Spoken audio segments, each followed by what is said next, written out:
Okay, hello YouTube subscribers. It's Carrie Gregory's Reborns here. I do have my baby, Katelyn, over there. Which, sorry if you do hear a fan in this video running. It is hot in this house. It is like, here let me say. It is 66 degrees outside right now, but it's 73 in my house. Well, 72. Been having the air conditioner running for over 2 hours now. It was 73, only dropped to 72, but anyway, I'm rambling. Today, I'm gonna do something totally different on my Reborn channel, which, if this offends some of you women, I'm not trying to offend anyone. It's just, for fun, role play, pretend, since, you don't see a lot of these videos. I'm gonna do a pretend reborn birth story of Katelyn, my reborn girl I got last year in West Virginia, which I'm a Mountaineers fan, so I have a West Virginia shirt on. She has a West Virginia dress on. So I'm gonna pretend to do that, which in this video you may see things that are based off of real pregnant mothers' birth stories and whatnot. As a disclaimer, I never had a baby myself. I've never been pregnant before, never done any of that. But since I was 8 years old, since I was 5, I always loved babies. I wanted to be a mother. And so when I was 8 years old, I started watching programs like a show called In the Womb. It's on National Geographic. Talks about pregnancy from conception to birth. I've started watching shows like that, and then when YouTube would come out, I would watch different mothers' birth stories. So that's what this video is going to be kind of based off of. It's going to be a fake video based off of what I've seen from other mothers. It's not real, and honestly, God bless all you mothers out there, all you reborn mothers who've given birth to actual children, God bless you, because I know from what I've read and seen, birth is not an easy thing at all. So we're gonna pretend, which if me pretending about talking about something that's real or TMI kind of, pretending but being real at the same time, non-fiction, fiction, however you want to put it. If it offends you, you can click away. You don't have to watch this video. But if you're interested in seeing what I come up with, so maybe you can make a video similar, keep watching. So here we go. Okay, everybody, hello. As a disclaimer, Katelyn is a reborn doll, as you can see. And for some of you that follow along in my channel, you know she's over a year old. But we're going to pretend in this video, even though it's technically May, I do think it's May 18th, I'm sorry. Just with all the COVID stuff going around, you forget. Technically, even though it's May 18th, we're going to go back in time and pretend she's 2 weeks old, okay? So we're going to pretend it's April. She came on April 1st. I usually film my videos and upload them at the same day. So she came on April 1st, 2019. So we're going to pretend that it is, sorry, I need my calculator. We're going to pretend it is April 15th, 2019. So here we go. Okay. So, hello everybody. We're going to do Katelyn's birth story. So this is baby Katelyn. Katelyn and Charles. Her father, yeah, it's going to sound crazy because this is pretend. Her father's name is I-79. And she was born in West Virginia, which is why, as you can see, she has a West Virginia onesie on. She is currently 2 weeks old at the time of this video, and I'm going to talk to you about how she was born and stuff, which she's a good baby. She feeds every 2 to 3 hours like any normal baby, has several wet diapers a day. She's in a onesie like this because, dressed like this for now, even though it's late in the evening because it's hot out. I'm hot, she's hot. If you know anything about newborns, they can technically wear the same clothes as their mother. But anyway, so March 30th, my last YouTube video I uploaded, I had her big brother Sadie with me. I was about 39 weeks and 3 days pregnant. Had my last doctor's appointment with her. Well, I was 39 weeks and 5 days pregnant, actually. Her due date, she was born on her due date, which was April 1st. Me and Sadie went to Walmart because at my 39-week doctor's appointment, they told me that there had been no progression. I had not thinned. I had not dilated. I had not had that thing that women have, TMI, called a bloody show yet. Some women don't have that till their water breaks. But anyway, I took Sadie to Walmart in Fairmont, West Virginia, where she was born. And we were walking around, trying to walk around, kickstart contractions. Of course, nothing happened that day. But then come March 31st, early in the morning, at like 2 in the morning, I woke up to back pain out of my back. It would come in waves. It kind of felt like menstrual cramps, like when you get your period, TMI. But I didn't think anything of it. Didn't think I was going to go in labor. Thought she was going to be a stubborn little one. Because she is my stubborn little one. But I'm going to hold her like this. Because she's getting tired of my arm. Here we go. Didn't think she was going to come out. I just thought I was having back spasms. Because earlier in my pregnancy, I would have back spasms with her. My doctor told me to go see a chiropractor, which I didn't want to because at the time my insurance sucked because I was on her dad's insurance, 79's insurance, which his was kind of suckish at the moment because he was working for a different company than one he works for now. But anyway, I thought it was back spasms. Continued my day, went back to sleep. Then around 7 in the morning, I started noticing I was bleeding a little bit, okay? Went to the bathroom, did my business, started noticing I had a little tiny bit of pink blood. And I thought, okay, don't know what this is about. So I kind of ignored it, even though I was still having the back spasms. And continued on, made breakfast, went about my merry way. And at around lunchtime, I went to the bathroom again, because they were getting stronger, but not too strong where I thought to myself, I think she's coming. So I went to the bathroom around lunchtime, and did my business. I got up off the toilet. Next thing you know, I hear sounded like that, a pop noise. And the next thing you know, I feel something gushing down there. And I'm like, am I peeing again? I thought to myself that I was still peeing, because I just got done doing my business. So I call for I-79 to come in. And he's like, well, you said you've been having back pain and stuff. Why don't we go to the hospital just in case your water broke? And I said, okay. So he takes me into the town of Fairmont, West Virginia. We go to the hospital. We're there at about 1 o'clock. But they don't get me back there till about 2:30. Because they're full at the time. So me and Frank are sitting there. Well, me and 79 are sitting in the room. His nickname's Frank. So we're sitting in the waiting room waiting. Come on. We're sitting in the waiting room waiting. And I haven't really felt her move all that much at that point, and I was kind of nervous.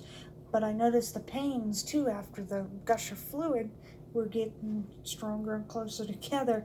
And I was getting to the point where I told I-79, I'm like, I really think I'm in labor at this point because I can't deal with the pain.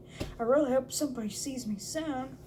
And this was at 2 o'clock, about an hour after we got into the hospital, I was hunched over, kind of like this, with my pregnant belly. I was hunched over in pain, moaning, and I-79 was getting pissed, so he went and yelled at the receptionist saying, I think my wife was going to have her baby. She's in a lot of pain. Can you get her into their room? And they're like, in a few minutes, sir. We got other patients right now that we're dealing with in the ER. Because they had to take me into the ER to test the fluid, see if my water broke.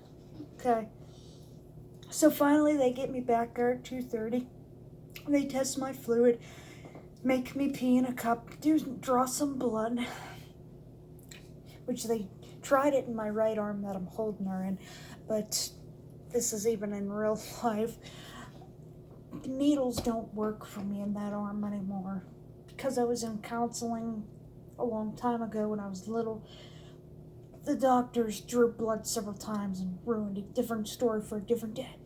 But they take me back there, do my blood, test my urine, check my urine, see if my water broke. And I also asked them, I said, well, I'm in a lot of pain here. Can you see if I'm dilated? Because, I mean, at my 39-week appointment, my doctor said I wasn't even effaced or thin down there yet. And they're like, well, we gotta wait till the results of whether your water broke or not comes in. And they're like, when are you due? And I'm like, I'm due tomorrow. And they're like, well, we still gotta wait till the results of all your tests come in, but we will hook you up to the monitor, see how your baby's doing, since you said she ain't moving as much. I'm like, okay. So they hooked me up to the monitor. Thank God her heart was about 166 beats a minute. It would kind of dip when I'd feel the contractions. So I kind of knew I was in labor. So me and I-79 are sitting in the emergency department in the bed for about another couple hours after they did my test, because there were a couple other pregnant women there that I guess thought their water broke or something. There was one that was 36 weeks pregnant. And mind you, that is technically a preemie, even though you're 9 months pregnant. You're still considered premature, 4 weeks early, because full term is at 39 weeks. But anyway, there was another woman in there. She wasn't even having contractions or nothing, but she thought her water broke. She was ahead of me. And I was in so much pain that it wasn't even funny. I was also hungry because I didn't eat at all that day, which you can't eat when you think you're in labor, because if you need a C-section, you can get sick, which they can't put you to sleep if it's an emergency C-section, because you can throw up the food just like with any major surgery, which my mother, when she was pregnant with me, she ended up eating before her C-section, and she had to have it awake. But anyway, we're waiting, and I'm holding on to the bed, the hospital bar, till an I-79. I'm like, I really can't fucking do this anymore. Sorry for the swearing, but it really hurt. I can't do this anymore. They need to tell me if my water broke. They need to check me. I want to get into a room. I want to get an epidural. I honestly think she's gonna come soon. So they finally, about 2 hours later, this is at 4 or 5 p.m. now, because they got us back at 2:30. So this is around 4:30, 5 o'clock, between 4 and 5. They come back and they're like, well, indeed, your water broke. You're in labor. And they're like, and they asked me, was you positive for strep B and all that stuff? Because since I was in labor, they need to start giving me antibiotics for that if I was in my IV. I said no, which I did test negative. I had that test done at 36 weeks with her. I said no to it. And so they finally took me up to the labor and delivery room, which once I got there, I got settled in a hospital gown and stuff, and the nurse said, somebody will be in like a few minutes to check your dilation, your progress. I'm like, okay, can I request for the epidural now? This is like so painful. And they're like, well, we want to see your progress first, because since your water broke, if you're not all that dilated yet with your contractions. We want you to be able to walk around to get going, because the longer she stays inside, now that your water broke, the more chance of infection. And I'm like, okay. So I wait a few minutes. I have I-79 rubbing my back. We have the TV on. I have him rubbing my back, and during the contractions, I'm just trying to focus on the show I'm watching, which is Family Guy, which is a funny show. I put on a funny show like Family Guy to make their birth easier. Well, the labor part easier. But anyway, they come in a few minutes later, check to see if I'm dilated. I'm only at 2 centimeters at this point. So I'm at 2 centimeters at this point. It is a little after 5 p.m. Okay? And I'm in so much pain already. I had contractions since like 3 that morning, but they've gotten worse at this point now that my water broke. And they're telling me, they're like, well, we want to at least wait to see if you progress a little bit, get you at least to 4 or 5 centimeters dilated before we can do your epidural. If you don't mind, you can get on a birthing ball. We can give you some gas to breathe to ease the pain. But we want you on like a birthing ball, and we want you to walk around the hospital a little bit to get things going. And I said, okay. And I'm like, can I have something to drink though? Or some ice chips or something, because my mouth is dry at this point. And they're like, no, we can't, just in case you end up needing a C-section. So they wouldn't even let me have ice chips. But I did have an IV in my hand, which that was a pain in the butt to get in. Like I said, they tried this arm at first, and you can't do needles or nothing in this arm anymore. But anyway, time progressed. I was bouncing on my ball and walking around. Came back to the room around 7 o'clock. Sorry, my camera went out of focus. The contractions at this point were getting even stronger. So I'm like, can somebody come in here, see if I progressed anymore? Because I really want this epidural at this point. Because at this point, I'm literally I'm out of it. The pain's that bad. I'm holding on to the hospital bed. I'm squeezing the heck out of I-79's hand, her father's hand, nonetheless. And so finally, somebody comes in at 7:30, checks me. They say to me, well, you're now at a 4.5 dilated. I'm like, okay, can I have my epidural? And they're like, yeah, you need to sign the release forms and stuff, and it will be at least about another hour, because there's a couple moms that are getting C-sections. There's one getting a C-section here at 8 o'clock, and then one getting a C-section right after at around 8:30, 8:40. So it'll be about till a little after 9 o'clock that we can get you your epidural at the earliest. I'm like, okay, fine, do whatever you gotta do. So I signed the papers. I'm still in pain. I'm waiting. At 9 o'clock, I guess that woman that was 36 weeks pregnant, because I found out, because I saw her after I had her during the days after delivery, had to have an emergency C-section. So I had to wait on my epidural, and then finally at 11 o'clock at night, the anesthesiologist comes in. I sit on the bed, holding on to I-79, squeezing the heck out of his shoulders, while the anesthesiologist is doing his thing on my back for the epidural. And at first, when I had the epidural, her heart rate dropped along with my blood pressure. So of course they had to give me medication for that, for the blood pressure, and they had to have me roll onto my side, since they probably figured at that point her cord was being compressed, and so she was losing oxygen and stuff. So finally, everything settles down. It's around 1 a.m. I can feel pressure as contractions come and go, but it's not that bad. So I go to sleep. And then finally at around 8 o'clock, I get woken up. The doctor wants to check me. I'm at a 10. So I slept the whole night. I went from 4.5 centimeters.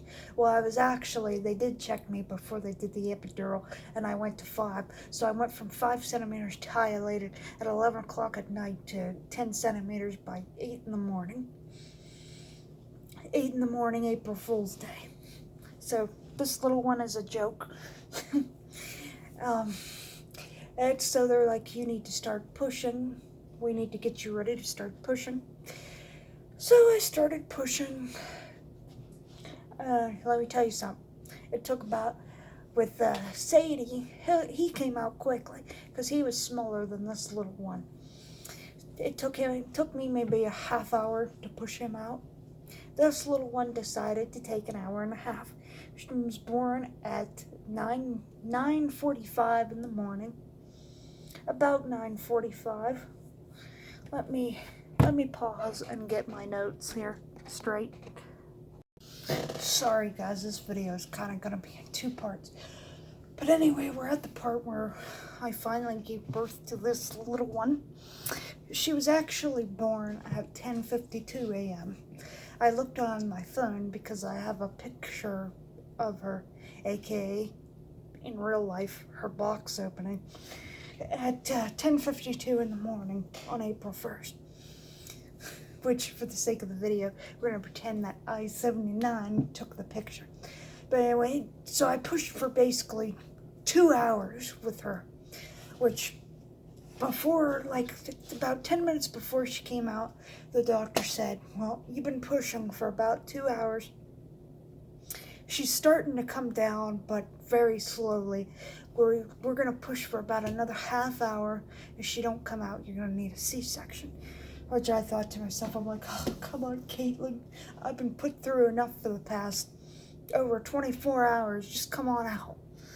And so I pushed again. I pushed for about another 10 minutes. And finally at 10:52 a.m., this little girl was born. And let me tell you something. Her daddy, I-79, was a really happy man when he met this little princess. She was born in Fairmont, West Virginia, which she weighed a little bit, about 5 pounds, 16 ounces, same amount as I weigh. She was 20 inches long at birth, longer than I was, even though she weighed the same as me, but I'm only 5'3", so I can't carry that big. But anyway, I hope this is her birth story. I hope you all enjoyed. It's her pretend birth story. So I hope you all got entertained. I hope it didn't bore the heck out of you. And I hope any mother out there who's watching this does not get offended, because I understand, even though I haven't gone through it yet, I understand how painful and stressful and stuff that actually giving birth can be. So God bless all you mothers out there. And God bless all you reborn mothers too, because sometimes reborn births are complicated with packages not arriving on time and stuff, you know. So like, subscribe, comment. I hope you all enjoyed. I hope this inspires more reborn mothers out there to do fake birth stories, because they are kind of entertaining. And it helps. And when you use real information in your video, it kind of helps, you know, educate people on what is to come, especially if they choose to get pregnant at a young age and stuff. So I hope you all enjoyed. And say goodnight to this little one. Bye, everybody.